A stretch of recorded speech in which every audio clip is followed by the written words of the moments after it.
على سيد الرسل وخاتم الأنبياء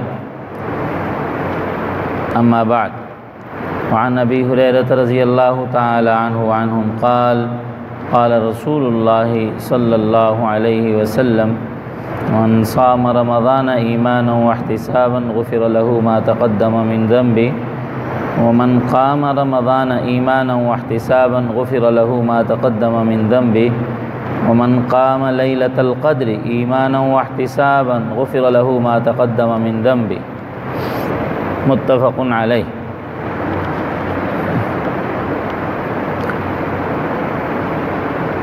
سیدنا ابی ہریرہ رضی اللہ تعالی عنہ سے روایت ہے، فرماتے ہیں رسول اللہ صلی اللہ علیہ وسلم نے فرمایا،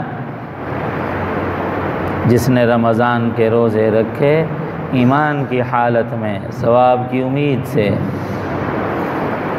اس کے گزشتہ گناہ معاف کر دیے جائیں گے، اور جس نے رمضان کی راتوں کا قیام کیا یعنی عبادات کی ایمان کی حالت میں اور ثواب کی امید سے، اس کے گزشتہ گناہ معاف کر دیے جائیں گے، اور جس نے لیلۃ القدر کو قائم کیا ایمان کی حالت میں اور ثواب کی امید سے، اس کے گزشتہ گناہ معاف کر دیے جائیں گے۔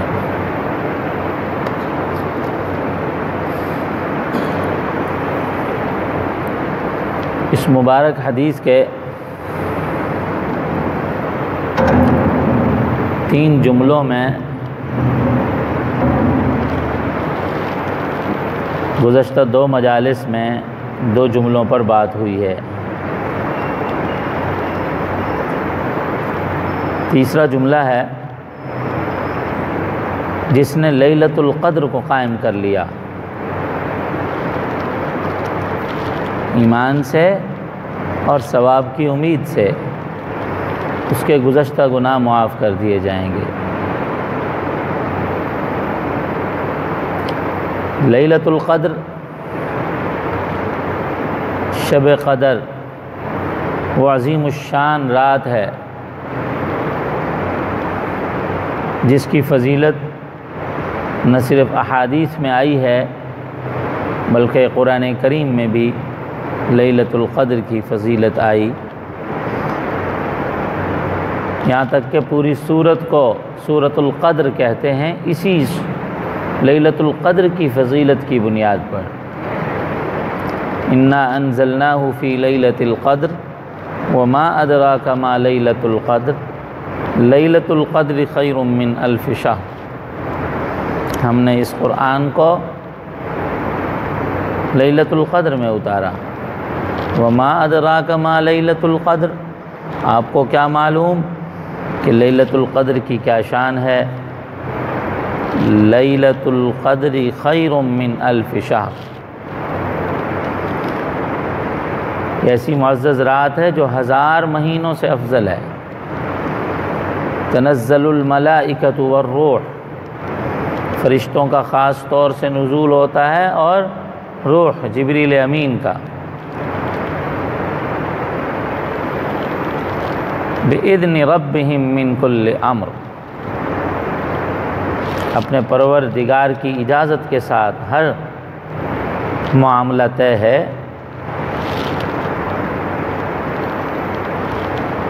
سلام ہی حتی مطلع الفجر، سلامتی کا نزول رہتا ہے یہاں تک کہ فجر طلوع ہو جائے۔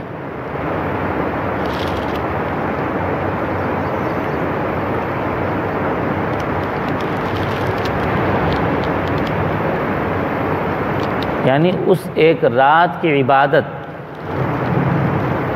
1000 مہینوں کی عبادت سے افضل ہے، اور اس کا جب سالوں میں حساب کیا گیا تو 18 سال سے بہتر، اور اس رات کی کوئی لمبی چوڑی عبادات نہیں ہیں،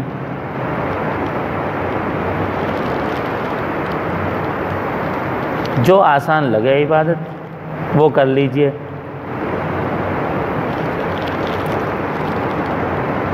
اور اس رات کے بارے میں قرآن و سنت کی بہت سی تصریحات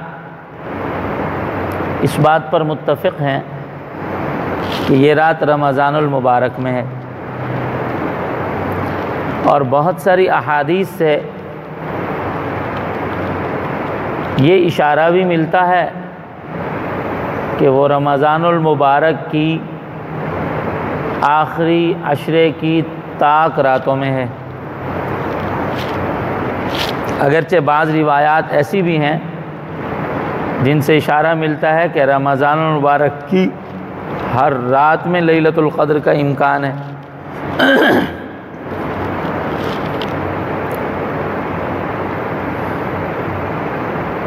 اور بعض روایات میں 27ویں شب کی طرف ذرا زیادہ اشارہ ملتا ہے۔ خلاصہ یہ ہے کہ جو آدمی اس پورے مہینے میں کم از کم یہ کام کرتا رہے کہ عشاء اور فجر کی نماز جماعت سے پڑھتا رہے، تراویح کی نمازوں کا اہتمام کرتا رہے، رات کو سونے سے پہلے تھوڑی دیر کوئی استغفار کر لے، سحری کا اہتمام کر لے، سحری کے وقت 12 نہیں تو 2 رکعت ہی تہجد پڑھ لے،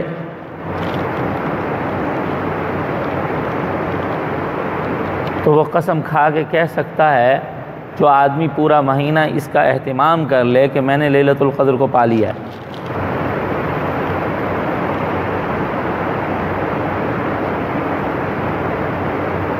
اور لیلۃ القدر معین طور پر بھی آپ کو بتائی گئی تھی کہ فلاں رات میں، اور حضور سرور کائنات صلی اللہ علیہ وسلم بتلانے بھی گھر سے تشریف لے آئے۔ دیکھا 2 مسلمان باہم کو الجھ رہے تھے، تو ان کے الجھاؤ کی وجہ سے اس کی تعیین اٹھا لی گئی۔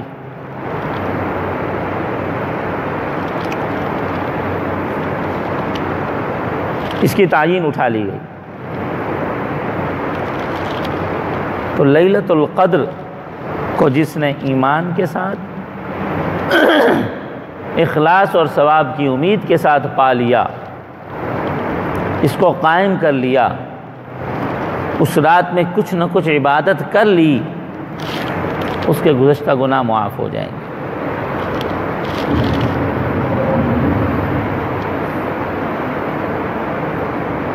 حدیث ایک ہے جس میں 3 باتیں بیان ہوئی ہیں کہ جس نے رمضان المبارک کے روزے ایمان اور ثواب کی امید سے رکھے، اس کے گزشتہ گناہ معاف ہو جائیں گے۔